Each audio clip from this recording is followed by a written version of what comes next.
This is an excerpt from The Paragon Effect by Raj Patel. The future crept up on us, not with the awestruck grandeur of science fiction, but the unyielding persistence of bureaucracy, fear, and ambition. 45 years from now, humanity stands on the precipice of two futures, one crafted by our own ingenuity, the other by the whispers of a long-forgotten past. My name is Raj Patel, and this is the story of Dr. Amara Wolfe, a woman whose brilliance lit the fuse on humanity's greatest discovery and its deadliest secret. I met Amara in a cramped conference room on the outskirts of Geneva, where the scent of burned coffee grounds mingled with the tang of cheap disinfectant. She sat at the head of the table, backlit by a grimy window, her fingers dancing over a tablet screen as if she were summoning demons from the depths of cyberspace. She barely looked up as I entered. "You're late," she said, her voice clipped and sharp. "And before you tell me about traffic or flight delays, know that I don't care." I grinned, slipping into a chair opposite her. "Actually, I was busy. Busier than a one-legged man in an ass-kicking contest, if you want the specifics." Her eyes flicked to mine, a flicker of amusement breaking through her otherwise stern demeanor. "A sense of humor. Great. That'll really help when the world's on fire." "You're a ray of sunshine," I replied, pulling out my notepad. "Let's start with the basics. Why me? You could have picked anyone to document this little adventure of yours." She leaned back, her chair creaking under her weight. "Because you're not anyone, Patel. You're a parasite. You latch onto stories, suck them dry, and spit out something that gets people talking. That's exactly what I need." "Flattering," I muttered, though I couldn't entirely disagree. Amara leaned forward, her dark eyes boring into mine. "Do you want to know why they're funding this mission, Patel? Why the Lunar Discovery Initiative suddenly decided to throw billions of euros at a disgraced physicist and a half-dead research team?" I raised an eyebrow. "I assumed it had something to do with those artifacts you're so fond of." Her lips curled into a tight smile. "Assume nothing. That's how they control you." Amara Wolfe was an enigma wrapped in contradictions. She was barely 5'5", but her presence filled any room she entered. Her short-cropped black hair gave her an almost militant appearance, but her eyes, sharp and perpetually scanning, hinted at the mind of a dreamer. She was brilliant, no doubt about it, but also abrasive, impatient, and utterly uninterested in pleasantries. I first saw her in action at a rundown lab in Zurich, where her team was running tests on one of the alien artifacts. The object, a smooth, obsidian-black sphere roughly the size of a basketball, hovered midair in the center of the room, emitting a low, throbbing hum. Amara stood beside it, barking orders at her team like a conductor directing a symphony. "Voltage steady at 15,000, one of her assistants called out. "Good," Amara replied without looking up. "Increase by increments of 500. Let's see how far we can push it before it destabilizes." I cleared my throat, trying to get her attention.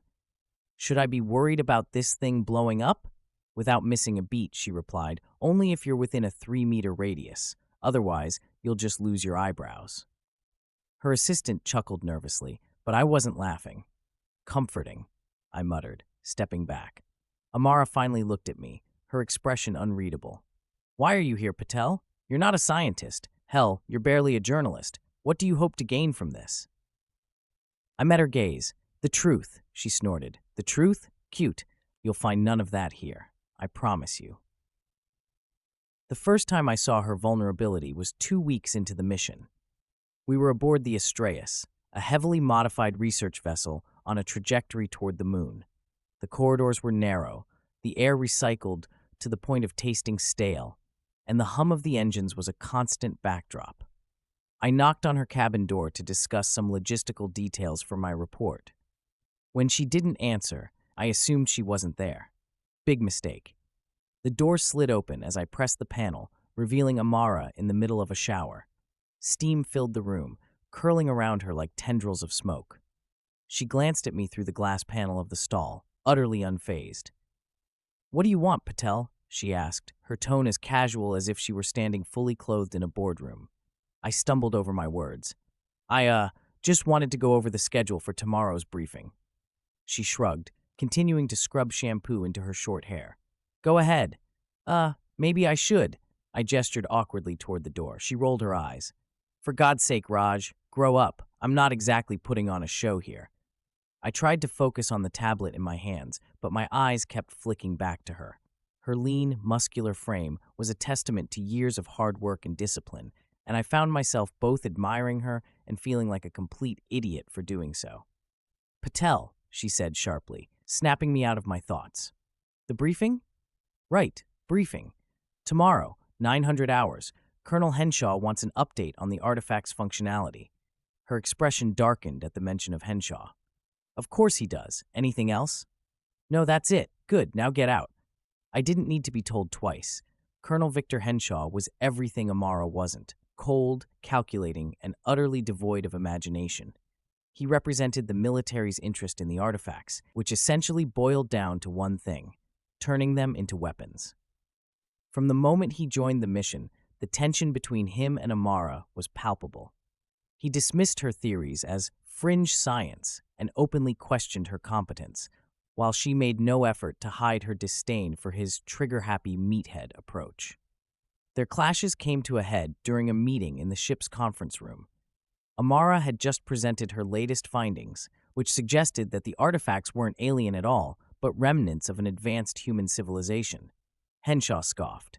You expect us to believe that some ancient humans were capable of building technology that defies our understanding?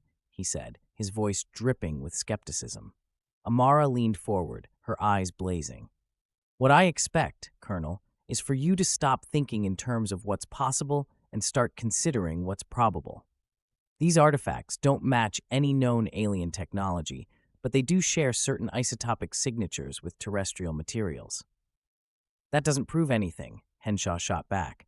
For all we know, the aliens could have used Earth materials to build them. Or, Amara countered, it could mean that humanity's history is far older and far more complicated than we've been led to believe. The room fell silent, the weight of her words sinking in. Even Henshaw seemed momentarily at a loss for a rebuttal. I scribbled furiously in my notebook, knowing this was the kind of revelation that could change everything. As the mission progressed, so did the stakes. Amara's theories grew bolder, Henshaw's patience wore thinner, and I found myself caught in the middle of a conflict that felt larger than life. And yet, through it all, I couldn't shake the feeling that we were all being manipulated by forces we couldn't begin to understand. Amara once told me that the artifacts weren't just machines, they were messages. Warnings, perhaps. But as we delved deeper into their secrets, I began to wonder, were we the intended recipients or just accidental intruders? Whatever the answer, one thing was clear. The Paragon Effect was no longer just a theory, it was a reckoning. The Astreus reached the moon on a cold, silent day, though day meant little in the black expanse of space. Earth hung behind us, a pale blue marble suspended in darkness, while the barren gray surface of the moon loomed ahead. The landing was smooth, but the atmosphere aboard the ship felt heavier with each passing hour. Amara had become uncharacteristically quiet, retreating into her own thoughts. Henshaw, on the other hand, barked orders as if preparing for war. The rest of us moved like chess pieces under his command, knowing full well that none of us truly understood what we were about to uncover. The artifact site was located in Shackleton Crater, a shadowed expanse at the moon's south pole. The crater's rim glimmered faintly with ice deposits, but its depths were shrouded in perpetual darkness. We descended in a transport shuttle, the hum of the engines amplified by the silence around us. Amara sat beside me, her hands gripping the edges of her seat. For the first time, I saw a flicker of doubt in her eyes.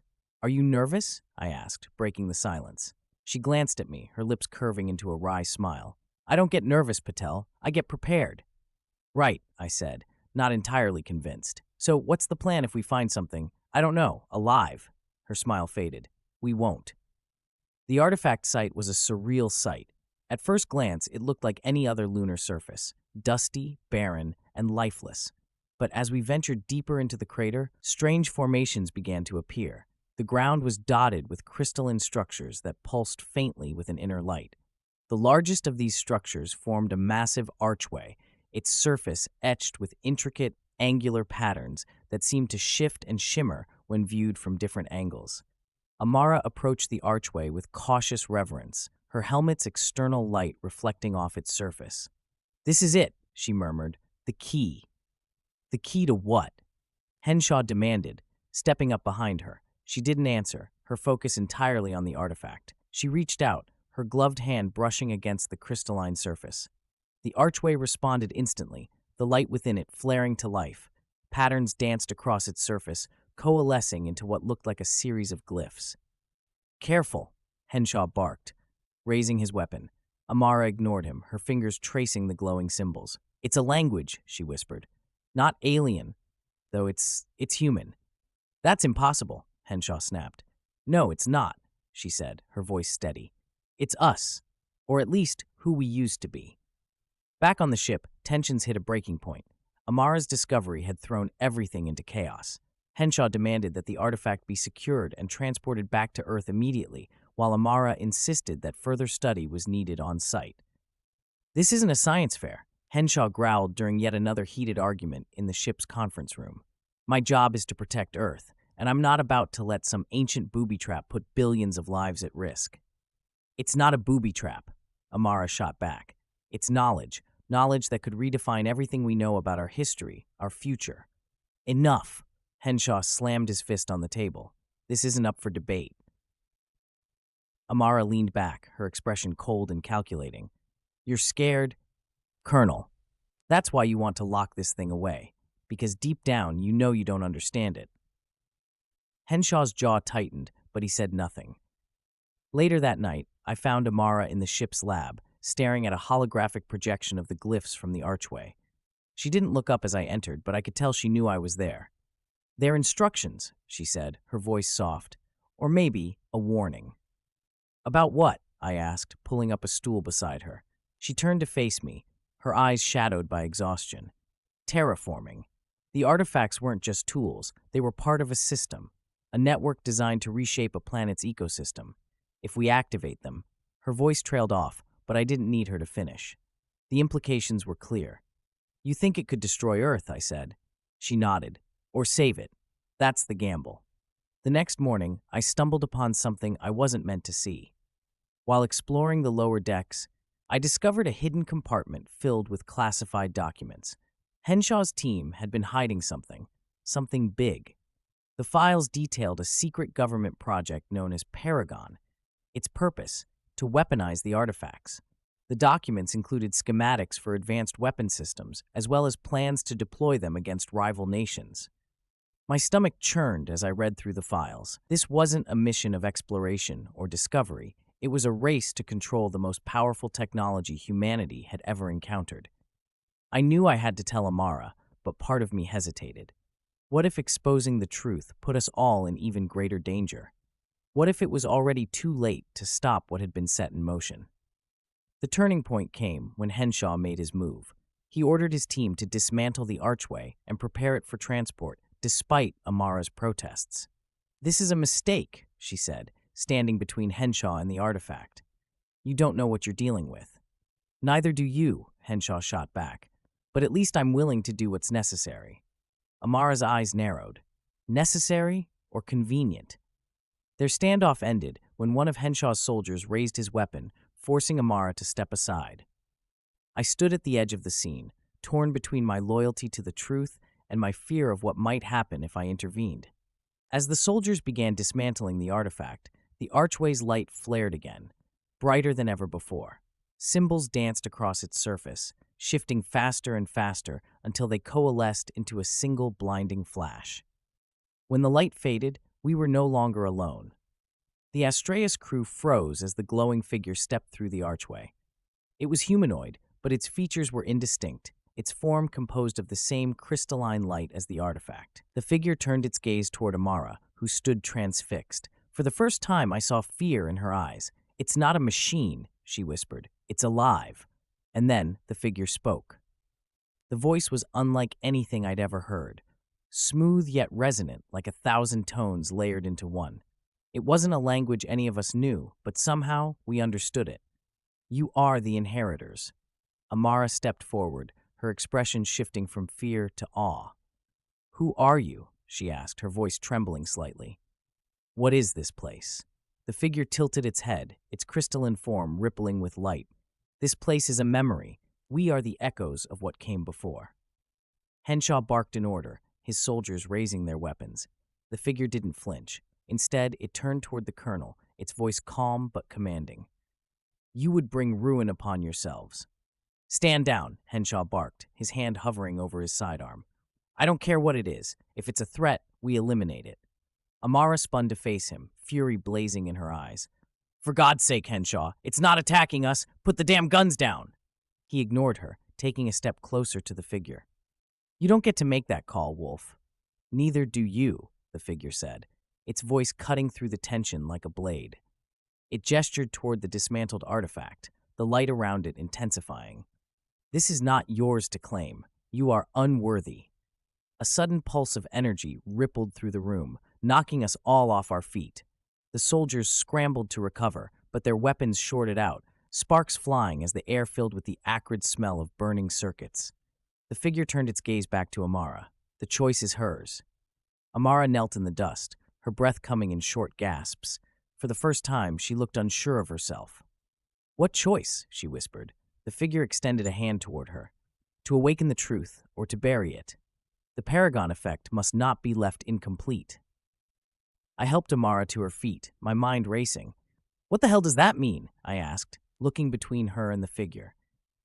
What's the Paragon Effect? Amara's gaze met mine, and for a moment I saw the weight of the world reflected in her eyes. It's a transformation, she said quietly. The artifacts, they're part of a system designed to terraform planets. If we activate them, they'll reshape Earth. For better or worse, I added grimly. She nodded. Exactly. Henshaw, who had finally regained his footing, stepped forward. This is insane. You're actually considering this? You don't even know what it'll do. That's the point, Amara snapped. We don't know what we don't know. But if we don't try, if we don't learn, we'll stagnate. Or worse, we'll destroy ourselves fighting over scraps of knowledge. And if you're wrong, Henshaw countered, if this thing wipes out the planet? Amara hesitated, and in that moment I realized just how much this decision terrified her. But then she straightened, her voice steady. If I'm wrong, at least we'll have tried. At least we won't have let fear dictate our future. The figure waited in silence as we debated. It showed no impatience, no sign of taking sides. It was as if it were merely a guardian, bound to the choice Amara now faced. Henshaw, predictably, refused to back down. I won't let you activate it, he growled. This is bigger than you, Wolfe. Bigger than all of us. And yet here we are, she replied coldly. I'm activating it. She moved toward the artifact, but Henshaw grabbed her arm, his grip iron tight. Don't make me stop you, he warned. I stepped between them, my heart pounding. Enough, both of you. This isn't about egos or control. It's about survival. Henshaw glared at me, but he released Amara's arm. Fine, but don't think for a second that I'm letting this slide. If anything goes wrong, you're the one who will answer for it. Duly noted, Amara said, turning back to the artifact. She raised her hand toward the glowing glyphs, her movements deliberate and precise. The moment she touched the artifact, the world seemed to hold its breath. The archway flared to life, its light expanding outward in a cascade of energy that enveloped the room. The crystalline figure dissolved into the light, its voice echoing one final time. The choice has been made. And then everything changed. The first thing I noticed was the silence. It wasn't the absence of sound. It was deeper than that, a stillness that seemed to permeate every atom of my being. Then came the images. They weren't visions exactly, but memories. Not mine, but humanity's. I saw cities rising and falling, technologies flourishing and decaying, civilizations thriving and collapsing. I saw wars fought over nothing, alliances forged and broken, and a relentless drive toward progress that never ceased, even in the face of annihilation. And then I saw the truth. The artifacts weren't alien. They were ours. Remnants of a civilization so advanced it had transcended the limits of our current understanding. They had created the Paragon Effect as a failsafe, a way to ensure that their legacy would survive even if they did not. But it came with a price. Activating the system would accelerate Earth's transformation, creating an environment capable of sustaining unimaginable technological advancements, but at the risk of destabilizing the planet's current ecosystem. When the light finally faded, I found myself on my knees, gasping for air. Around me, the others were in similar states of shock, their faces pale and their eyes wide with the weight of what we had just experienced. Amara was the first to recover. She stood slowly, her gaze fixed on the now dormant artifact. "It's done," she said quietly. "We've started something we can't stop." "What the hell did you do?" Henshaw demanded, his voice trembling with rage. Amara turned to face him, her expression calm but unyielding. "I gave us a chance. Or doomed us all," he spat. "Maybe," she admitted, "but if we're doomed, it won't be because we were afraid to try." Back on Earth, the effects of the activation became apparent almost immediately. Weather patterns shifted, ecosystems adapted, and strange crystalline growths began to emerge in remote areas, their structures eerily similar to the artifact's design. The world watched in awe and fear as the Paragon Effect unfolded. Some hailed it as the dawn of a new era, while others warned of impending catastrophe. And through it all, I couldn't help but wonder, had we unlocked humanity's true potential, or had we unleashed our own destruction? As Amara once told me, the truth doesn't come with guarantees, but it always demands a choice. The weeks that followed were a blur of chaos, revelations, and uneasy calm. Earth had become a living experiment, the Paragon Effect unfurling in ways that no one, Amara included, could have predicted. The crystalline growths, which scientists quickly dubbed spires, were the most visible sign of change. They sprouted in seemingly random locations, dense forests, arid deserts, even in the depths of the ocean. Their structures defied conventional physics, with surfaces that shimmered in hues that didn't exist in the natural spectrum. More unsettling was their rate of growth, doubling in size every few days. Governments scrambled to contain the spires, but they were indestructible. Explosives, lasers, and even nuclear weapons had no effect. The world's most advanced technology crumbled against these silent alien constructs. The spires weren't the only change. Atmospheric sensors detected subtle shifts in Earth's chemical composition. Oxygen levels rose slightly, while traces of exotic gases appeared where none had been before. The planet itself seemed to be evolving, reshaping to fit some unknown blueprint. Amara called it synchronous adaptation. Henshaw called it the beginning of the end. We were back on Earth by then, stationed in a high-security research facility buried deep beneath the Swiss Alps.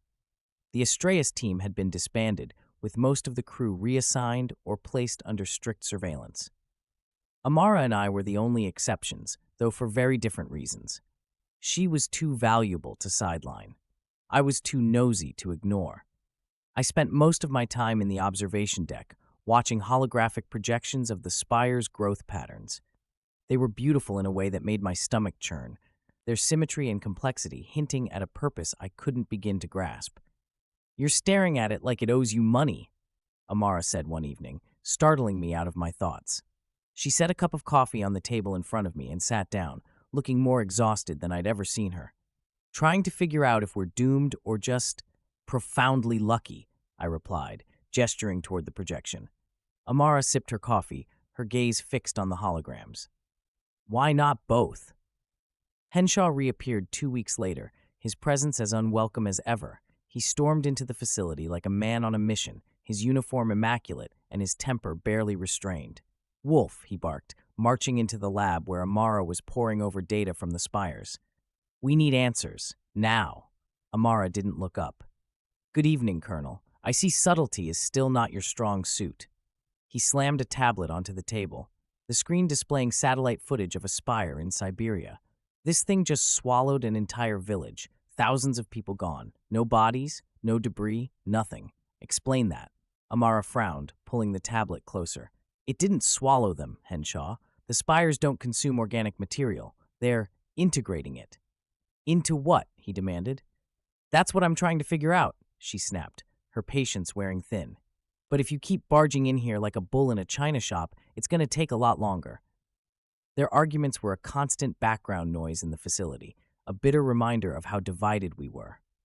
Amara wanted to understand the spires, Henshaw wanted to destroy them, and me, I just wanted to survive. The first direct contact with the spires happened in late December. A research team in Patagonia reported strange behavior from a nearby spire. It had begun to emit a low-frequency hum, the vibrations strong enough to rattle windows miles away. Then, as the team approached, the spire responded. It spoke, Amara said, watching the footage with a mixture of fascination and horror. The crystalline surface of the spire had shimmered, its patterns rearranging into something that resembled the glyphs from the moon. The hum grew louder, resolving into a single, clear word, unity. "What does it mean?" I asked, my voice barely above a whisper. "It means the system is waking up," she replied, "and it's trying to talk to us." As more spires activated, the pattern became clear. They weren't random outgrowths of alien technology, they were nodes in a planetary network. Each spire acted as a conduit, transmitting and receiving data on a scale that dwarfed anything humanity had ever conceived. The problem was that we had no idea what the network was doing. Amara believed it was a terraforming process, a slow and deliberate reshaping of Earth into a world optimized for technological advancement.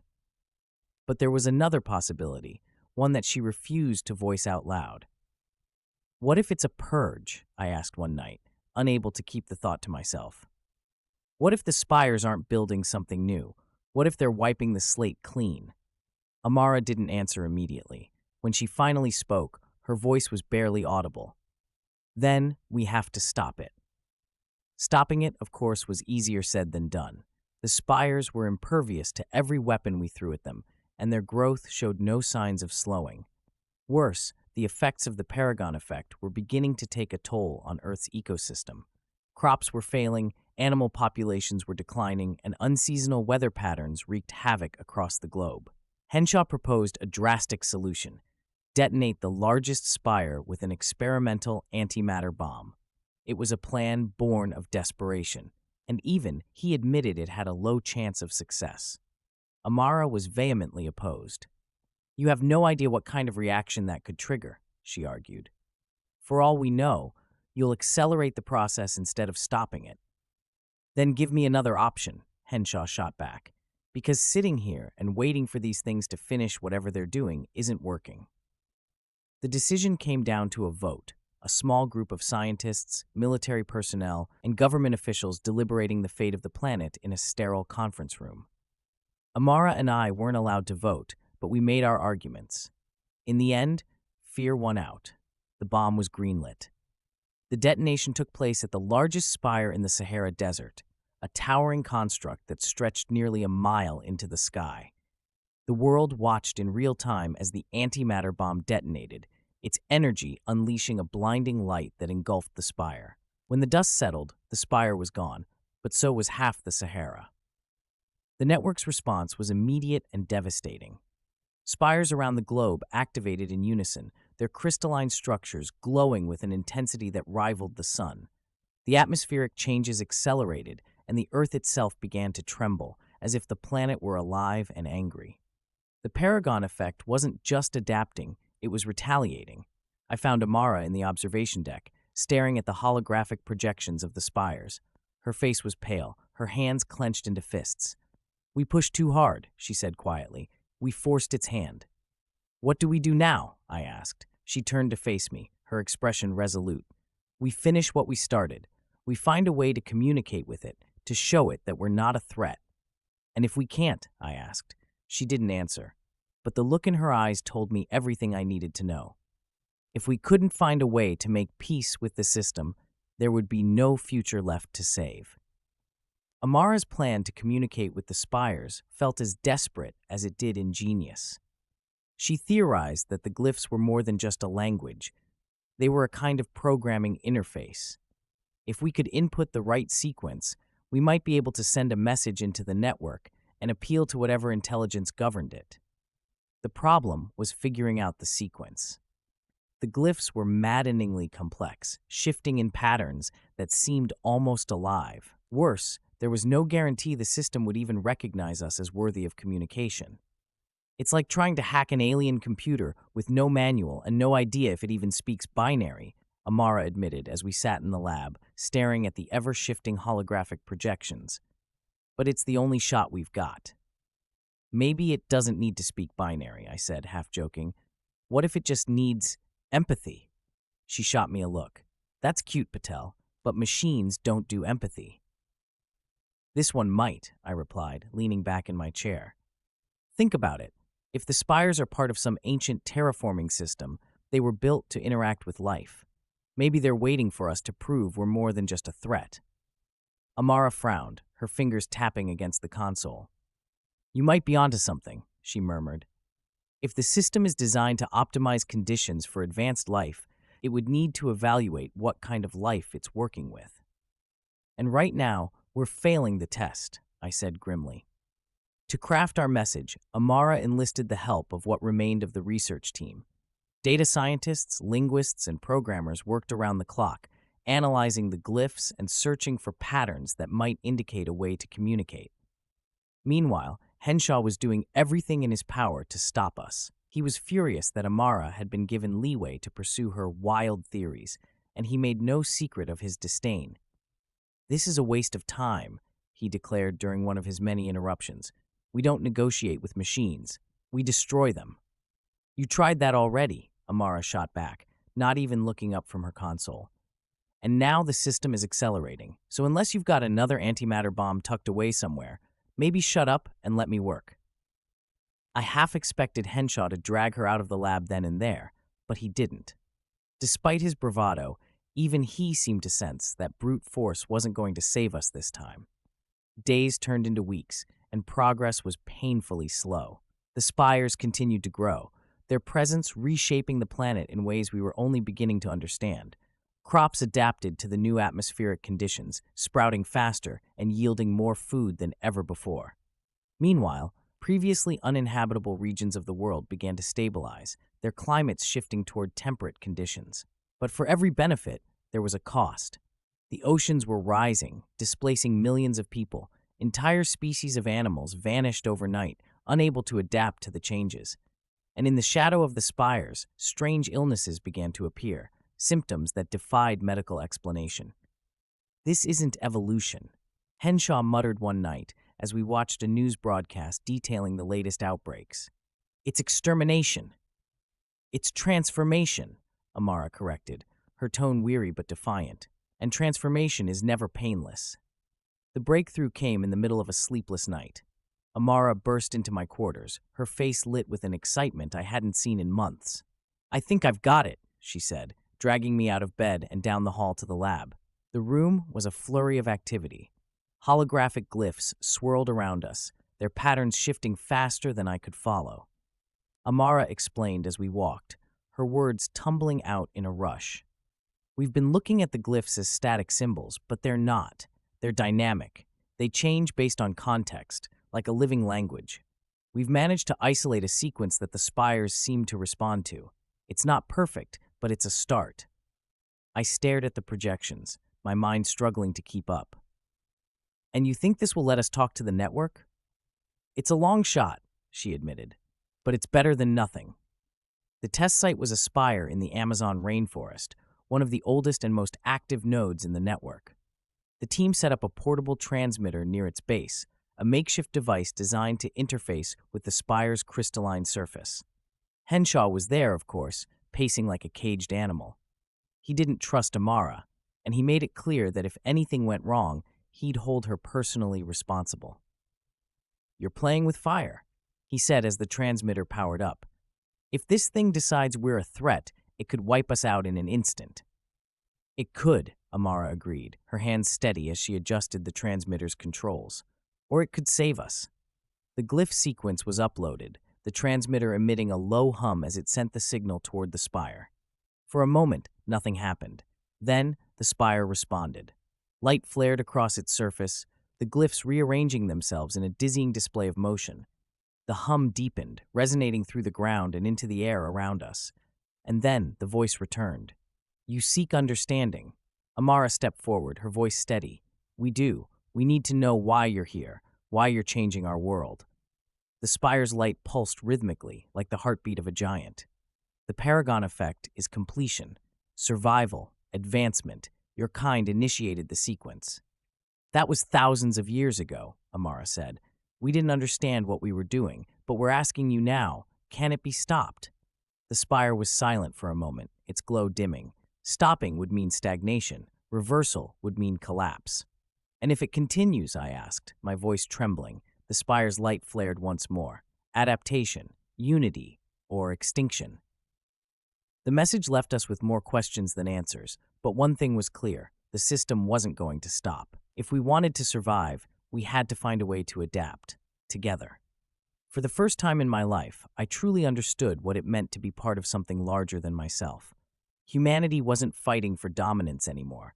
We were fighting for our place in a world that had outgrown us. Amara stood beside me, her expression unreadable as we watched the spire's light fade into the night. "We started this," she said quietly. "Now it's up to us to finish it." "And if we can't?" I asked. She didn't answer. But as I looked at her, I realized she didn't need to. For better or worse, humanity's future was no longer in its own hands. It was in all of ours. The spires became part of the planet's landscape, their presence a constant reminder that humanity was no longer the sole architect of its destiny. Some saw them as harbingers of doom, while others hailed them as symbols of a new beginning. The truth, as always, was somewhere in between. Amara and I returned to the Swiss Alps facility, where the remnants of her team worked tirelessly to decipher more of the spire's glyphs. Henshaw, now stripped of much of his authority, remained as a looming presence, his distrust of Amara matched only by his frustration at his own lack of alternatives. The spires had spoken, but their message was maddeningly vague. Adaptation, unity, or extinction. It was a choice, but not one we understood how to make. The changes to Earth escalated. Oceans surged higher, submerging entire coastlines. Forests spread into regions once too arid to sustain life, their growth unnaturally rapid. The atmosphere itself thickened, a phenomenon that baffled meteorologists and biologists alike. Amara called it planetary optimization. Henshaw called it an extinction event in slow motion. Both were correct. The illnesses near the spires worsened, affecting more people and with increasingly bizarre symptoms. Patients reported vivid dreams of alien landscapes, their bodies occasionally developing crystalline growths similar to the spires themselves. Some died, others recovered, only to emerge changed, stronger, faster, but also different. Their eyes shimmered with an unearthly light, and their words often carried a strange, disconcerting cadence. Amara believed they were hosts, humans being integrated into the system, their biology rewritten to match the network's parameters. Henshaw saw them as a threat, ordering his remaining soldiers to quarantine and, in some cases, eliminate the afflicted. The morality of his actions haunted me, but I couldn't bring myself to challenge him. Not yet. One night, as the facility buzzed with the constant hum of research and debate, I found Amara alone in the observation room. She was staring at a hologram of Earth, the spires glowing like a web of fireflies across its surface. "You should sleep," I said, sitting beside her. She shook her head, her eyes never leaving the hologram. "Sleep won't change anything." "You've been at this for days," I pressed. "Whatever you're trying to figure out?" "I'm trying to save us, Raj," she snapped, turning to face me. "Do you think I can just stop? That I can close my eyes and pretend this isn't happening?" Her words stung, but I didn't back down. "You can't do this alone, Amara. You keep trying to shoulder the weight of the world, but it's killing you. Let us help." She laughed bitterly, leaning back in her chair. "Help? Henshaw wants to blow everything up. The team is terrified, and you're—" She trailed off, her voice softening. "You're the only one who still believes in me." "I don't just believe in you," I said. "I believe in us, humanity, and I think you do too, even if you don't want to admit it." She didn't respond, but the look in her eyes told me I'd struck a chord. The breakthrough came unexpectedly. One of the quarantined patients, an older woman named Marta, began to speak in the glyph's language during a routine medical examination. Her voice was layered, resonant, like the crystalline figure we'd encountered on the moon. Amara rushed to the medical wing, dragging me along with her. Marta sat upright in her bed, her eyes glowing faintly as she muttered incomprehensible phrases. Her skin shimmered with faint crystalline patterns, as if the spire's essence had become part of her. "Marta," Amara said gently, kneeling beside her bed. "Can you hear me?" Marta turned her head slowly, her gaze distant but focused. "You seek understanding," she said, her voice echoing. "You must complete the sequence." "What sequence?" Amara asked urgently. "Tell me how." Marta's expression flickered with something like sorrow. The Paragon Effect is balance. To unify, one must give. To survive, one must let go. What does that mean? I asked, stepping forward. Let go of what? Marta's gaze shifted to me, her eyes piercing. Your fear, your need for control, the illusion of dominance, only then can you ascend. The phrase let go haunted me. What did it mean to let go? Was it literal, something to be physically relinquished, or was it a metaphor for humanity's arrogance, our refusal to adapt? Amara was certain it was the latter. The spires are testing us, she said, as we pored over Marta's cryptic statements. They're pushing us to evolve, to prove that we're capable of more than just survival. Evolving into what? I asked. That's the question, she admitted, and we don't have much time to find the answer. The next major event happened at the largest spire in Antarctica, a towering structure that had grown nearly 3 miles high. The spire began emitting a massive energy field, disrupting satellites and causing global power outages. At the same time, Earth's magnetic field fluctuated wildly, triggering auroras visible even at the equator. The phenomenon terrified the world. Henshaw called for immediate military intervention, but Amara insisted we approach the spire directly. If we destroy it, we lose any chance of understanding what's happening, she argued. This might be our last opportunity to communicate with the network. Reluctantly, Henshaw agreed. A small team, including Amara, Henshaw, and me, traveled to the Antarctic spire, armed with nothing but the transmitter and a desperate hope that the system would listen. As we stood before the massive spire, its surface glowing with impossible colors, Amara activated the transmitter. The glyph sequence played out, and for a moment, the spire was silent. Then it responded. The ground trembled as a beam of light shot from the spire's apex, connecting with the sky. The voice returned, resonating through the air around us. You have chosen understanding. The path is clear. The light enveloped us, and the world disappeared. When I opened my eyes, we were standing in a vast, otherworldly landscape. The sky shimmered with colors I couldn't name, and the ground beneath us pulsed like a living organism. A figure appeared before us, its form similar to the one we'd seen on the moon, but more defined, more human. This is your final test, it said. Prove your unity or accept your end. Amara stepped forward, her voice steady. We're ready. I wasn't so sure. The figure regarded Amara with a quiet intensity, its crystalline form shimmering with energy.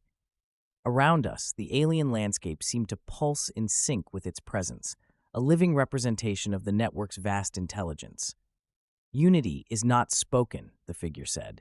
It is shown. You must act as one, without fear, without division. Amara squared her shoulders. What do we need to do? The figure raised a hand, and the landscape shifted. The ground beneath us fractured into a series of platforms, each floating in a sea of shimmering light. At the far end of the expanse stood another spire, taller and more imposing than any we had seen before. Cross together, the figure said, but only as one. The challenge sounded simple, but it was anything but. As we stepped onto the first platform, it became clear that the path was designed to test us in ways we couldn't anticipate. The platforms moved unpredictably, shifting and tilting as we tried to navigate them. Some crumbled underfoot, forcing us to leap to safety, while others emitted bursts of energy that threatened to knock us into the abyss. Amara led the way, her focus unshakable. Henshaw followed close behind, grumbling under his breath but staying in line. I brought up the rear, my heart pounding as I struggled to keep up. The first real test came when we reached a gap too wide to jump. A glowing bridge materialized, but only for a few seconds at a time. We need to time it perfectly, Amara said, her voice calm but firm. We cross together, or not at all. Henshaw scoffed. This is ridiculous. We'll never make it if we wait for everyone to catch up. Then we fail, Amara shot back. The only way forward is together. Grudgingly, Henshaw relented. We waited until the bridge appeared again, then sprinted across as one. The moment our feet touched the next platform, the bridge vanished, leaving the gap behind us. As we progressed, the challenges grew more demanding. One platform required us to solve a complex puzzle involving shifting glyphs, the solution only becoming clear when we combined our efforts. Another forced us to balance on a narrow beam while the wind howled around us, the slightest misstep threatening to send us plunging into the void. Through it all, the figure's voice echoed in our minds. Unity is strength. Division is failure. It wasn't just a test of coordination. It was a test of trust. And that was the hardest part. The breaking point came when Henshaw lost his temper. We'd reached a platform with 3 levers, each marked with a different glyph. Pulling the wrong one would trigger a wave of energy that could destroy the platform entirely. "We don't have time for this," Henshaw growled, reaching for a lever. "I say we just pull one and move on." Amara grabbed his arm, stopping him. "And if it's the wrong one, we lose everything." "Better than standing here debating while the world burns," he snapped, yanking his arm free.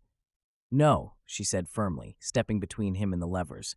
"This isn't just about solving puzzles. It's about working together. If we act alone, we fail." Henshaw glared at her, his fists clenched. "You're going to get us all killed." "And you'll doom us if you act out of fear," she replied, her voice steady. "Now step back and let's think this through." For a tense moment, I thought he might hit her. But then, slowly, he stepped back, his face a mask of barely restrained anger. Amara turned to me. "What do you think, Raj?" I studied the glyphs, trying to make sense of their patterns. "The symbols, they're similar to the ones on the spires. If we align them in the right sequence, it should stabilize the platform." "Should?" Henshaw muttered, but he didn't argue. Together, we adjusted the levers, the platform trembling beneath us. When the final lever clicked into place, the trembling stopped, and the path forward materialized. "See?" Amara said, giving Henshaw a pointed look. "Teamwork." The final platform was the most challenging yet. It required us to move in perfect synchronization, stepping on specific tiles in a precise order. One wrong step, and the entire platform would collapse. "We can't do this without trusting each other completely," Amara said, as we studied the tiles. "No second-guessing, no hesitation." Henshaw scowled but nodded. For once, he didn't argue. We moved as one, each step deliberate and coordinated. The tiles lit up beneath our feet, forming a glowing path that led us to the base of the final spire. When we reached it, the figure appeared once more, its form more vivid than ever. "You have proven your unity," it said. "The network will continue, but not without you." Amara frowned. "What does that mean?" The figure extended a hand toward her. "Your kind will evolve, as intended. The choice has been made. The Paragon Effect cannot be undone." "Wait," I said, stepping forward. "What happens to us? To Earth?" The figure turned its gaze to me, its voice resonating with finality. "You will adapt, or you will perish. The choice is yours." When the light faded, we were back in the Antarctic, standing before the spire. The landscape was unchanged, but something felt different, inside us and in the air itself. Amara looked at me, her expression a mix of exhaustion and determination. "We did it," she said quietly. "Now we just have to live with it." "And hope we're ready for what comes next," I added. She nodded, her gaze turning toward the spire. It shimmered faintly, its presence both alien and familiar. "Adapt or perish," she murmured. "Let's hope we're better at the first." As we made our way back to the facility, I couldn't shake the feeling that the real test was only just beginning. The Paragon Effect had changed the world, and us, forever. Now it was up to humanity to decide what to do with the future it had been given. The days following our return to the Antarctic facility were marked by a surreal mixture of chaos and calm. The spires, once seen as alien intrusions, now pulsed with a faint, steady glow that seemed almost watchful. The energy they radiated no longer felt threatening. If anything, it felt like an invitation, a reminder that humanity was now irrevocably entwined with the network. Amara threw herself into decoding the final glyph sequences, poring over data for hours without rest. She insisted we weren't finished, that the activation of the Antarctic spire was only the beginning.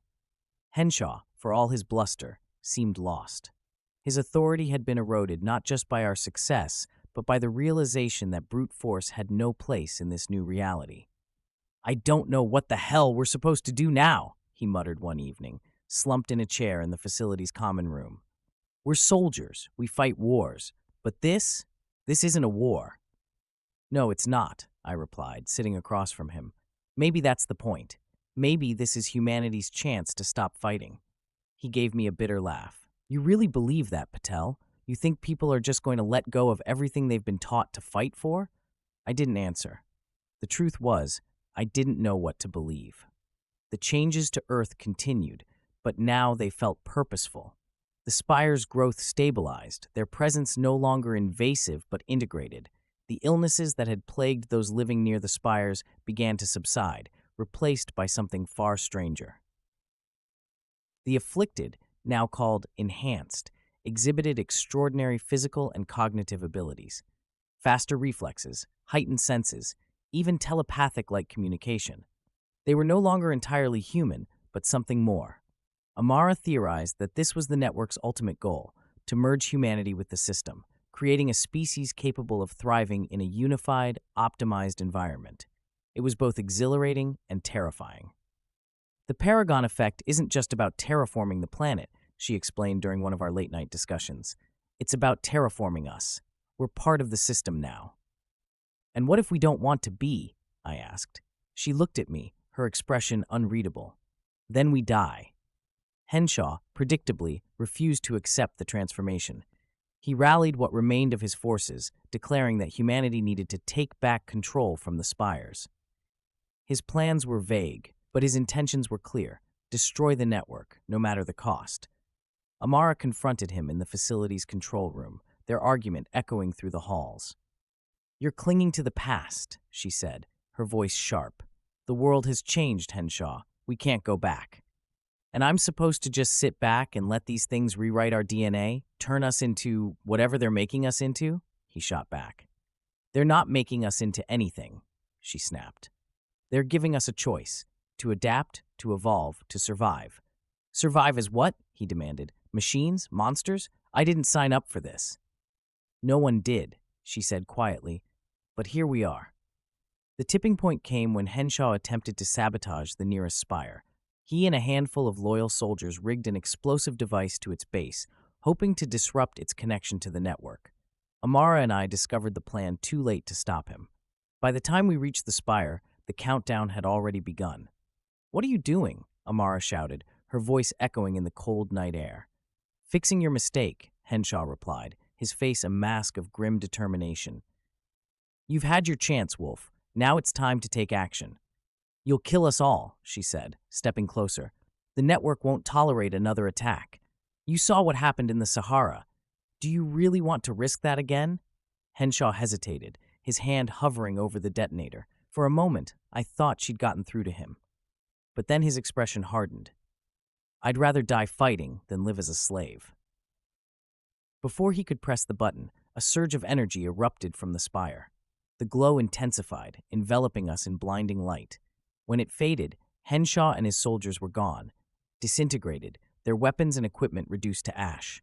Amara and I stood in stunned silence, the air around us humming with residual energy. The spire pulsed faintly, as if acknowledging our presence. "It protected itself," she said, her voice trembling. "The network. It's learning." The incident marked a turning point. With Henshaw gone, the remaining members of the facility were forced to confront the reality of their situation. The spires weren't enemies, they were catalysts, pushing humanity toward a future that was both uncertain and inevitable. Amara became the de facto leader, guiding the team as they worked to decipher more of the network's messages. The glyphs hinted at possibilities beyond anything we'd imagined: advanced technologies, solutions to climate change, cures for diseases that had plagued humanity for centuries. But they also carried warnings, reminders of the cost of progress. "Unity or extinction," she murmured one day, staring at a projection of the latest glyph sequence. "That's always been the choice." The final piece of the puzzle came from an unexpected source: Marta, the first enhanced patient. She had fully integrated with the network, her mind and body a seamless blend of human and system. Through her, the network spoke directly to us. "The Paragon Effect is complete," she said, her voice layered and resonant. "Your world is ready. Your kind will decide its fate." "What happens now?" I asked, unable to keep the fear from my voice. Marta turned her glowing eyes to me. "You adapt, you thrive, or you perish. The choice is always yours." In the months that followed, humanity began to change, not through conquest or destruction, but through cooperation and adaptation. The spires became centers of learning and innovation, their energy driving advancements that reshaped the planet. The Enhanced became leaders, guiding humanity into a new era of understanding. Amara and I remained at the forefront, working tirelessly to bridge the gap between humanity and the network. She was no longer the isolated, self-centered physicist I'd met at the start of this journey. She had become a symbol of hope, a reminder that progress was possible even in the face of fear. As for me, I found my place as a storyteller, chronicling the transformation of our world. The Paragon Effect was no longer a theory, it was our reality, and for the first time, I believed we might be ready for it. The integration of humanity with the Paragon network was slow but deliberate, a transformation that reshaped every facet of life on Earth. The Spires, once feared as alien invaders, became central to our survival. Their energy drove new technologies, their knowledge unlocked mysteries we had barely begun to comprehend, and their presence pushed us to confront truths about ourselves that we had long ignored. Amara called it the Second Renaissance, though not everyone saw it that way. For every person who embraced the changes, there were others who resisted, clinging to a world that no longer existed. Entire communities retreated into isolation, rejecting the spires and the advancements they represented. Conflict simmered on the edges of society, a reminder that even in the face of existential transformation, humanity's old divisions weren't so easily erased. One of the most profound shifts came in medicine. The Enhanced, those who had undergone partial integration with the network, became the key to understanding the biological changes occurring in the human population. Their abilities were extraordinary: heightened cognition, increased physical resilience, and, in some cases, the ability to interface directly with the spires. Marta, now a leader among the Enhanced, described the process as a communion. The network doesn't just change us, she explained during one of her sessions with the research team. It amplifies what's already there, our potential, our instincts. It brings them into alignment with the system. Amara studied her closely. And what about those who resist the integration? What happens to them? Marta's expression grew distant. Some will adapt in time. Others, she hesitated, as if searching for the right words. Others will fade. It was a chilling thought, that humanity's future might leave some of us behind. Amara and I traveled frequently in those days, visiting spires around the globe as part of an initiative to foster cooperation between nations. Some welcomed us with open arms, eager to embrace the opportunities the spires provided. Others were less enthusiastic. In South America, we encountered a coalition of resistance groups who viewed the spires as tools of oppression. They accused the Enhanced of being traitors to humanity, claiming that integration with the network was a form of enslavement. One night, as we sat around a campfire with one of their leaders, a wiry man named Miguel, the conversation turned heated. "You call it evolution," Miguel said, his voice thick with disdain. "But what I see is surrender. You're letting these things rewrite us, turn us into something we're not." Amara met his gaze, her tone measured but firm. "We're not losing who we are, Miguel. We're evolving. The network isn't taking away our humanity, it's enhancing it." "And what if I don't want to be enhanced?" he shot back. "What if I just want to stay human?" "You can," she said simply. "No one is forcing you to change, but the world is changing, whether you like it or not. If you stay still, you'll get left behind." Miguel fell silent, his expression hard to read. I wondered if he saw the same truth I did. That resistance wasn't just futile, it was self-destructive. Back at the Swiss facility, the research team made a breakthrough that sent ripples through the scientific community. The spires, it turned out, weren't just tools for terraforming. They were repositories of knowledge, containing vast archives of information left behind by the civilization that had created them. Amara was ecstatic. "This is it," she said as we reviewed the data, "proof that humanity's history is far older and far more complex than we ever imagined." The archives revealed glimpses of an advanced society that had existed tens of thousands of years ago, long before recorded history. They had created the spires as a means of preserving their knowledge and ensuring the survival of their legacy. But something had gone wrong. The Paragon Effect had been activated prematurely, triggering the collapse of their civilization. "They tried to warn us," Amara said, her voice heavy with emotion, "but we didn't listen." The revelation sparked a global debate. If the spires were part of humanity's legacy, did that mean we were destined to repeat the same mistakes? Or could we learn from the past and forge a different path? Amara believed we could. The spires aren't just a test of survival, she said during a conference in Geneva. They're a test of wisdom. If we can learn to work together, to trust the system and each other, we might not just survive, we might thrive. Her words were met with applause, but also skepticism. The old fears hadn't vanished, and for every step forward, there were setbacks. Nations quarreled over access to spire resources, fringe groups sabotaged research facilities, and rumors spread of enhanced individuals abusing their newfound abilities. The network's final message came without warning. One evening, as we monitored the spires from the observation deck, the glyphs lit up across every node on Earth. The patterns synchronized, forming a single unified sequence that radiated from the network like a heartbeat. Marta appeared in the doorway, her crystalline eyes glowing brightly. "The system has reached consensus," she said, her voice calm but resolute. "Humanity is ready." "Ready for what?" Amara asked, stepping forward. Marta smiled faintly. "To take your place among the stars." The glyphs on the monitors shifted again, resolving into a map of the solar system. At its center was Earth, but the map extended far beyond, revealing pathways to other worlds, planets, moons, and beyond. Amara's breath caught. "It's a gateway," she whispered. "They've been preparing us for this all along." The spires began emitting a new energy, creating portals to destinations across the solar system. Humanity now had the means to expand beyond Earth, to explore and settle worlds that had once been out of reach. It wasn't just survival, it was ascension. As I stood beside Amara, watching the first exploratory team step through a portal, I felt a strange sense of peace. The Paragon Effect had changed everything: our world, our species, and our understanding of ourselves. "We did it," I said softly. Amara smiled, her gaze fixed on the glowing portal. "No, Raj, we're just getting started." And with that, humanity took its first steps into a future we could never have imagined, a future where unity, not division, would determine our fate. The first portal activation became a global event, broadcast to every corner of Earth. Humanity collectively held its breath as the team of scientists, engineers, and explorers stepped into the shimmering gateway. The air around the portal rippled like liquid light, and then, in an instant, they were gone. Seconds stretched into minutes, and the tension in the control room grew unbearable.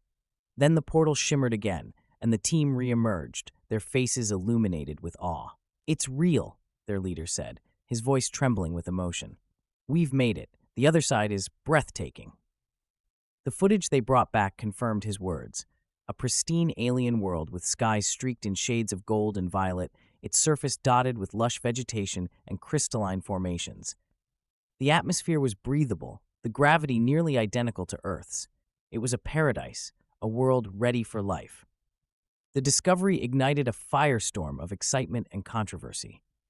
Governments and corporations scrambled to stake their claims, envisioning a future of interplanetary colonization.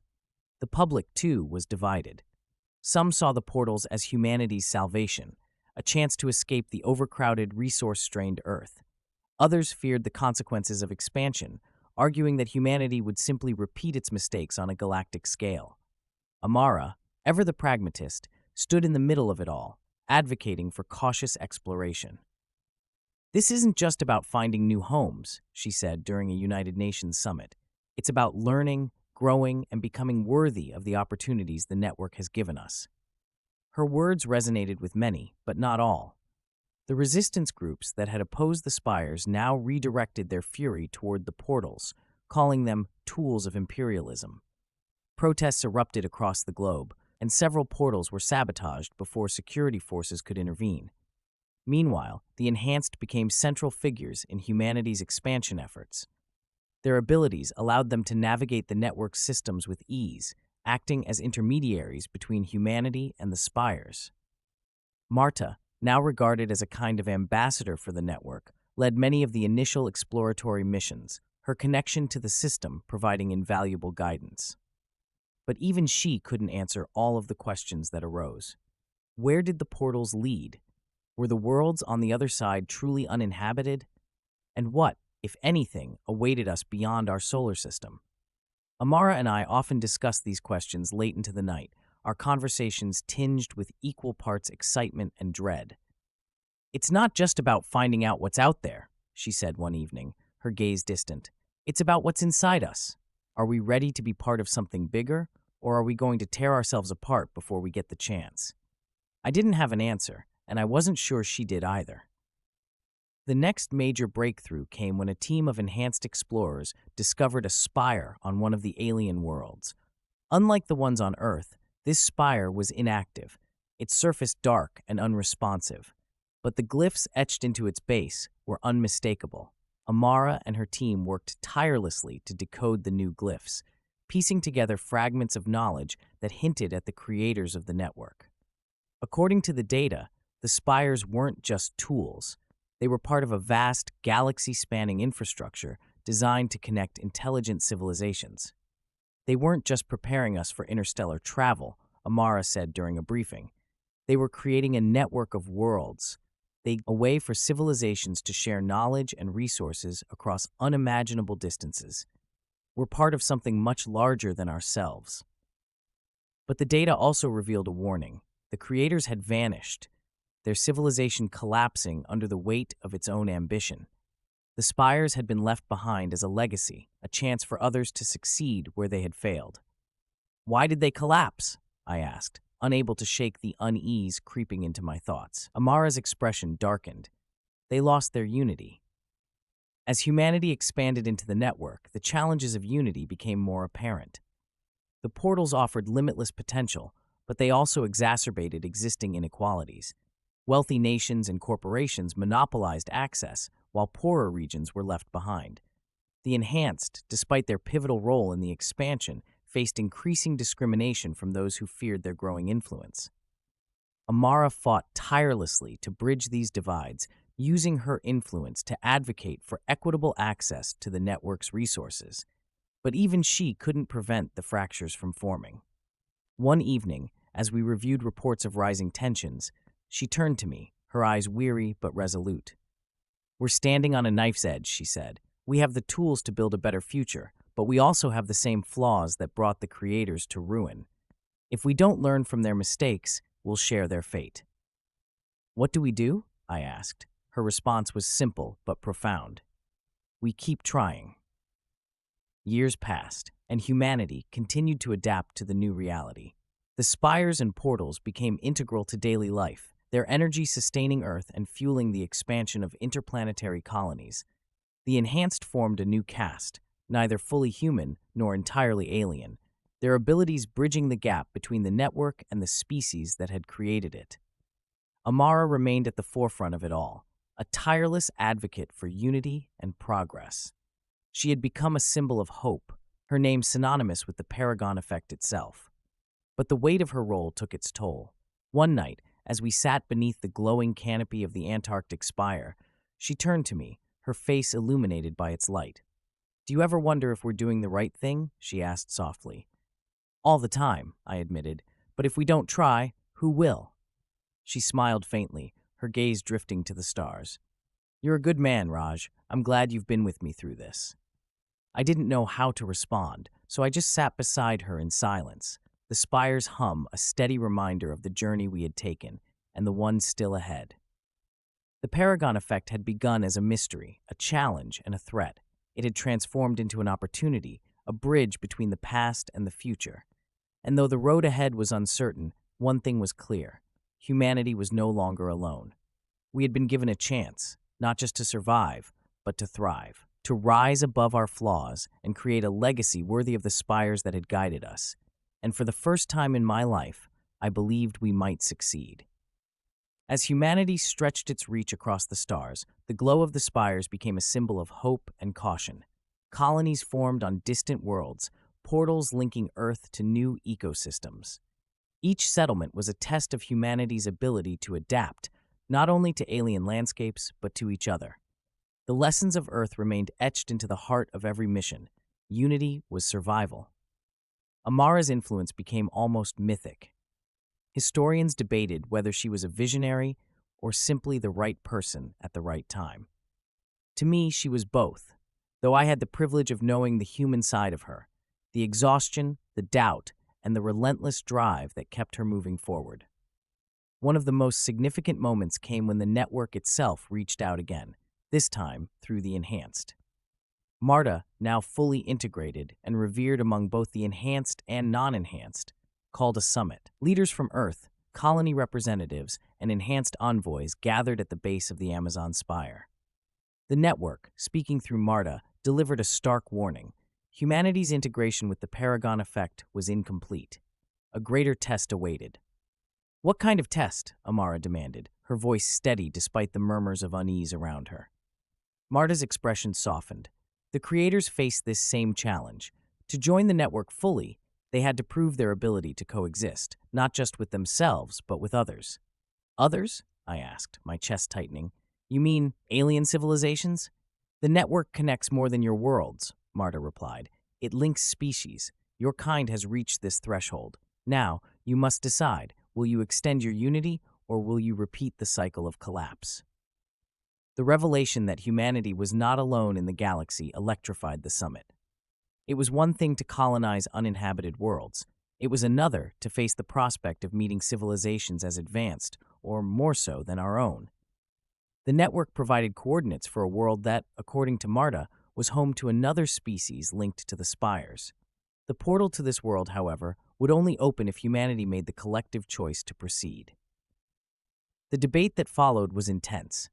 Politicians worried about potential conflict. Scientists were ecstatic at the opportunity for contact. The Enhanced, ever pragmatic, warned that first contact carried risks humanity might not be prepared for. Amara listened to every argument, her expression unreadable. When the room finally fell silent, all eyes turned to her. "We've come too far to turn back," she said.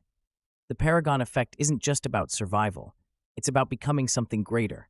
If there are others out there, we need to meet them, not as conquerors, but as equals." Her words carried the weight of the network itself, and the decision was made. Humanity would open the portal. The preparation for first contact consumed months. Amara led the effort, working with a coalition of diplomats, scientists, and enhanced envoys to craft a message of peace. The glyphs provided by the network offered a universal starting point for communication, but no one knew what awaited on the other side. When the day of the portal activation arrived, the tension was palpable. The world watched as a team composed of humans and enhanced stepped through the shimmering gateway, disappearing into the unknown. Amara and I waited in the command center, watching the live feed from the team's cameras.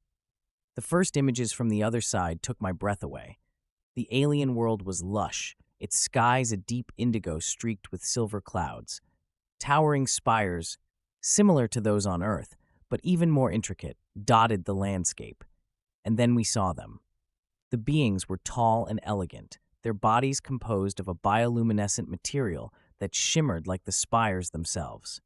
They moved with a grace that seemed almost otherworldly, their gestures fluid and deliberate. When they spoke, their voices resonated in a harmonious blend of tones, echoing the glyph patterns we had come to recognize. The team paused, and for a moment, there was silence. Then Marta, who had joined the mission, stepped forward. She extended a hand, her crystalline eyes glowing softly. "We come in peace," she said in the network's language. The beings responded, their glyph-like forms shifting in patterns we had never seen before. The translation came through moments later. "You are late, but welcome." The first meeting between humanity and the network's other inhabitants was both extraordinary and humbling. The beings, who called themselves the Alaya, had been waiting for us, or rather, for any species capable of reaching the threshold of integration. They revealed that they, too, had once struggled with unity, nearly destroying themselves before embracing the network's guidance. "The network is not just a tool," one of the Alaya explained during a later session. "It is a teacher, a mirror. It shows us our potential, but it cannot make the choice for us. That is the burden of all sentient life." Over the next year, humanity and the Alaya worked together to deepen their connection. The exchange of knowledge was transformative. The Alaya's mastery of the network far surpassed our own, and they helped us unlock new capabilities within the spires, ways to heal the planet, to create sustainable energy, and to bridge the gap between the enhanced and the non-enhanced. But the Alaya also warned us of the network's limits. The creators fell not because they lacked technology, one said. They fell because they could not overcome their own divisions. The network offers unity, but it cannot force it. Amara took those words to heart, dedicating herself to fostering cooperation among humanity's increasingly fragmented factions. Her efforts were tireless, but the challenges were immense. As the years passed, humanity's integration with the Paragon Effect deepened. The portals connected Earth to dozens of worlds, creating a vast web of colonies and alliances. The Enhanced became leaders, their unique abilities bridging the gap between humanity and the network. Amara remained at the center of it all, her vision driving humanity forward even as resistance and fear continued to simmer beneath the surface. One evening, as we stood beneath the glow of the Antarctic spire, she turned to me, her face lined with exhaustion but lit with a quiet determination. "We've done so much," she said, "but the hardest part is still ahead." "What do you mean?" I asked. She looked up at the spire, its light reflecting in her eyes. "Unity isn't a destination, Raj. It's a journey, and it's one we'll have to fight for every step of the way."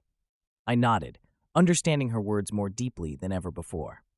The Paragon Effect had given us the tools to survive, to thrive, and to reach for the stars.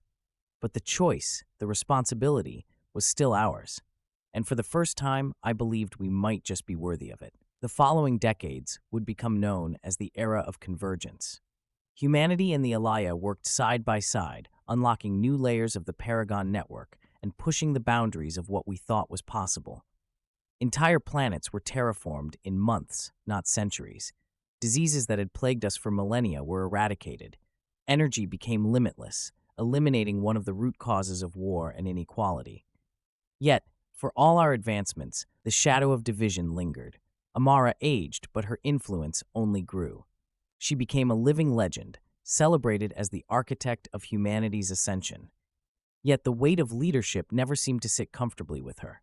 She often retreated to quiet places, usually beneath the spires, to reflect. I stayed by her side, documenting her achievements but also her struggles. It was important, I thought, to show the world that even its greatest hero was human. One evening, as we sat under the stars on a colony world known as Harmonia, she surprised me with a rare moment of vulnerability. "Raj," she began, her voice soft, "do you ever think we've gone too far?" I looked at her, startled. "Too far? You've spent your life pushing us forward." "I have," she said, nodding. "But what if forward isn't always the right direction? What if there's something we've lost along the way?" Her words stayed with me.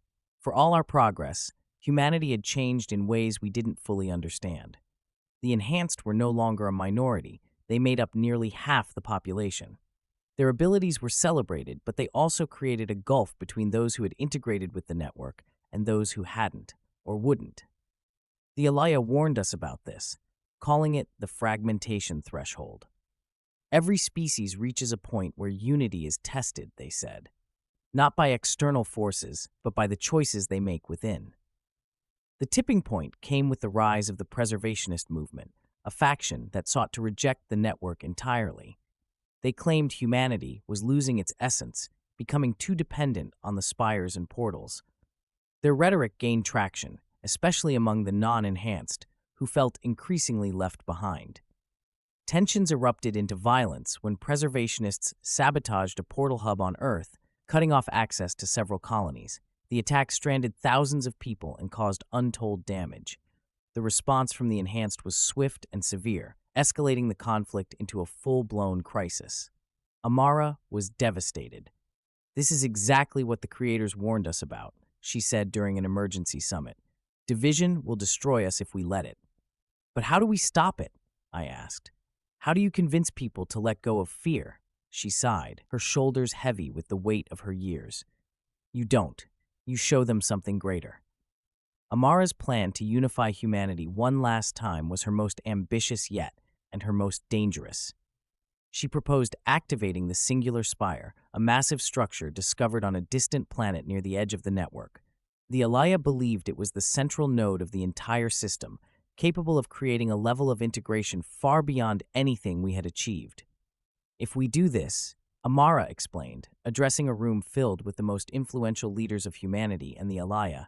It will link every mind, every life, into a single unified consciousness, temporarily. It's a way to remind us all of what we share, what we stand to lose. The room erupted in debate. Many were horrified by the idea of merging consciousness, even for a moment. Others argued it was the only way to stop the growing divide. It's too risky, one leader declared. If something goes wrong, everything will go wrong if we do nothing, Amara interrupted, her voice cutting through the clamor. This isn't just about survival anymore. It's about becoming worthy of the legacy we've inherited.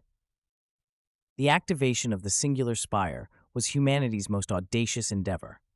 A coalition of enhanced individuals volunteered to serve as conduits for the process, their integration with the network making them uniquely capable of managing the spire's immense power. I stood beside Amara as the countdown began. The spire loomed above us, its crystalline surface glowing with a brilliance that seemed almost alive. "Are you ready?" I asked her. She smiled faintly. "No, but that's never stopped me before."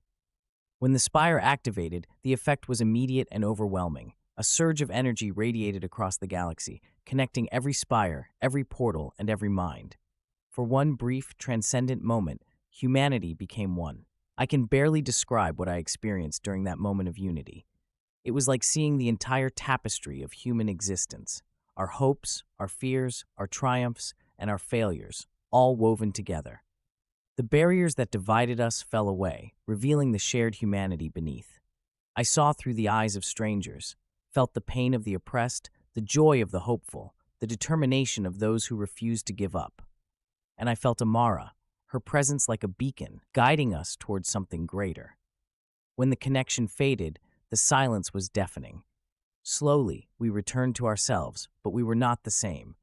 We had glimpsed the truth. We were stronger together. The aftermath of the activation was profound. The preservationist movement dissolved almost overnight, its members humbled by the experience of unity. Conflicts that had simmered for years were resolved with unprecedented cooperation. Humanity and the Alaya entered a new era of collaboration, expanding the network to other species and creating alliances that spanned the stars. Amara, though, was fading. The strain of the activation had taken its toll on her, and her health began to decline. She spent her final days in the shadow of the Antarctic spire, surrounded by those who loved and respected her. "You've done it," I told her one evening, my voice thick with emotion. "You've given us a future." She smiled, her eyes reflecting the spire's glow. "I didn't do it alone, Raj.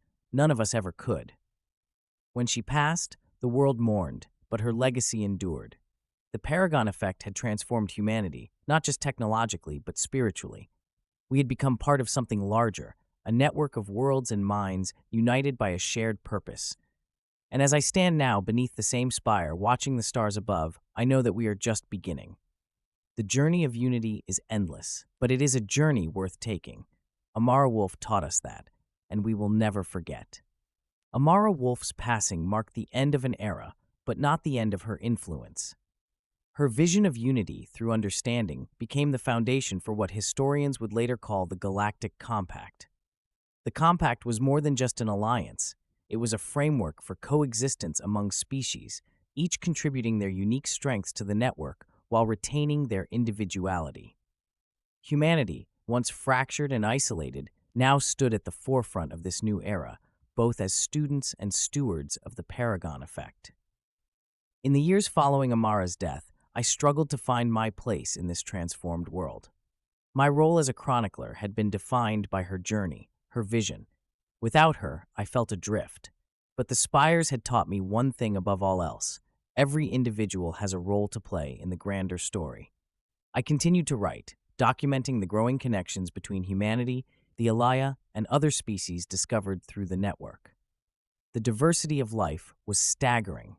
Some species were so alien in form and thought that understanding them seemed impossible at first. Yet, through the glyphs and the shared language of the spires, we found common ground. One of the most profound encounters came with a species called the Thaloth, beings who existed in a symbiotic relationship with their planet's ecosystem. The Thaloth viewed the spires not as machines, but as living entities, and they shared rituals that deepened their connection to the network. During a diplomatic mission, I witnessed one of these rituals. The Thaloth formed a circle around their spire, their bodies glowing faintly as they chanted in harmonic tones. The spire responded, its surface rippling with patterns that seemed to pulse in time with their voices. It was mesmerizing, a reminder that the network was more than just technology. It was a bridge between the physical and the spiritual.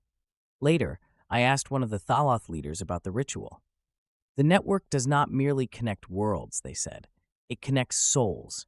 To use it wisely, one must listen not just with the mind, but with the heart. Back on Earth, the changes brought about by the Paragon Effect continued to ripple through society. The enhanced, once viewed with suspicion, were now seen as bridges between the old and the new. They took on roles as mediators, scientists, and explorers, their abilities vital to humanity's continued integration with the network. But the transformation wasn't without challenges. There were still those who struggled to accept the new reality, who longed for a world unmarked by spires and portals. The Compact worked tirelessly to ensure that no one was left behind, offering resources and support to those who felt displaced. One of the Compact's greatest achievements was the Universal Accord, a set of principles that guided interactions between species. The Accord emphasized mutual respect, the sharing of knowledge, and the preservation of cultural identity. It was a living document, updated as new species joined the network and new challenges arose. As for me, I found a renewed sense of purpose in the Compact's efforts. My role as a storyteller evolved. I became a bridge in my own way, using my words to foster understanding and unity across worlds. I traveled to colonies, met with diplomats, and even accompanied exploration teams to new planets, chronicling the ongoing story of humanity's journey. But I always returned to Earth, to the Antarctic spire where it had all begun. The spire felt like a guardian, a silent witness to everything we had achieved and everything we still hoped to accomplish. One evening, as I stood beneath its glow, I felt a presence beside me. Turning, I saw Marta, her crystalline eyes reflecting the spire's light. "You've done well," she said, her voice layered with the resonance of the network. "It wasn't me," I replied. "It was Amara. It was all of us." Marta nodded, her gaze thoughtful. "The Paragon Effect isn't a gift, Raj. It's a challenge, one that never truly ends. Amara understood that, and now so must we." I looked up at the spire, its patterns shifting like the constellations above. "Do you think we'll ever reach the end of it?" "No," Marta said, smiling faintly, "and that's the point." In the centuries that followed, the Compact grew into something greater than any one species or world. The network expanded, linking not just planets but entire galaxies. Each connection brought new challenges, new lessons, and new opportunities for growth. Humanity, once fractured and uncertain, became a beacon of hope, a testament to the power of unity and resilience. The Paragon Effect had transformed us, not just biologically or technologically, but fundamentally. We had learned to see ourselves as part of something larger, a network not just of minds, but of hearts and souls. And as I prepare to step through a portal to a world I have never seen, I feel a quiet confidence. The journey continues, but we are no longer afraid. We are explorers, dreamers, and builders, united by a shared purpose. The Paragon Effect was never about the spires. It was about us, and for the first time in history, I believe we are ready. Humanity's readiness to embrace the network's vast potential was not without challenges, but it became our defining characteristic. The Compact grew, welcoming species as diverse in thought and biology as the stars themselves. Each connection added new layers to our collective understanding, and the network thrived, linking civilizations in ways previously unimaginable. As the centuries passed, the spires evolved. What began as static monuments became dynamic, living entities. They responded to their environments, adapting to the needs of their worlds and the species they supported. Some spires grew into colossal cities, their crystalline structures housing billions. Others remained isolated, serving as hubs for explorers venturing into uncharted territories. On Earth, the spires became centers of learning and innovation. The Antarctic spire, the first we had ever encountered, was transformed into the Paragon Archive, a repository of humanity's journey through the network. Visitors from across the Compact came to walk its halls, marveling at the stories etched into its crystalline walls. I often found myself there, reflecting on how far we had come. The spire felt like home, a constant in a universe that was ever-changing. Its patterns shifted as if telling a story, a reminder that the Paragon Effect was not just a technological marvel, but a testament to the resilience of life itself. The Alaya became our closest allies, guiding us through the challenges of integration and expansion. They shared their knowledge freely, but often reminded us that the network was still a mystery even to them. The spires are like seeds, one Alaya scholar explained during a joint symposium. Each species shapes them in unique ways, and no two networks are alike. What you see as your Paragon Effect is only one thread in an infinite tapestry. This revelation sparked a new wave of exploration. If every network was different, what could we learn from other civilizations' spires? Were there species whose networks had evolved in ways we couldn't imagine? The possibilities were as vast as the cosmos. With the network came the promise of immortality, not in the physical sense, but through the preservation of consciousness. The spires could store the essence of a being, allowing their thoughts and memories to endure long after their physical form had faded. This technology, known as conscious resonance, was met with both awe and trepidation. Some embraced it, seeing it as a way to ensure that no life was ever truly lost. Others feared it, arguing that it blurred the line between life and machine. Amara, had she lived to see it, would likely have stood somewhere in the middle, advocating for balance as she always did. Marta, whose integration with the network had deepened over the centuries, became a symbol of this new phase of existence. She no longer needed a physical body, her consciousness fully entwined with the network. Yet she continued to guide us, her voice a steady presence in times of uncertainty. Life is not defined by form, she once said. It is defined by connection. The network preserves, but it does not diminish. It is a reflection of what we choose to be.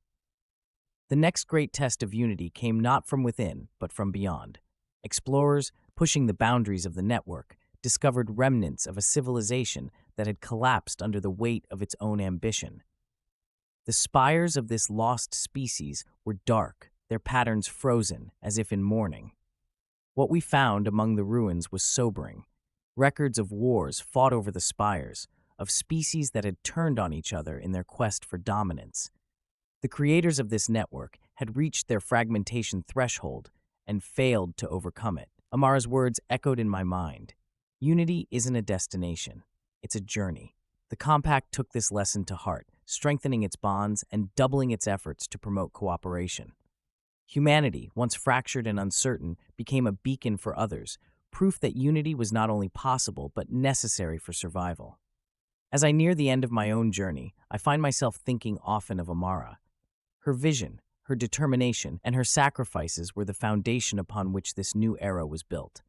She had always said the Paragon Effect was not a gift but a challenge, a mirror that reflected our potential and our flaws. She was right. The network didn't save us. It gave us the tools to save ourselves.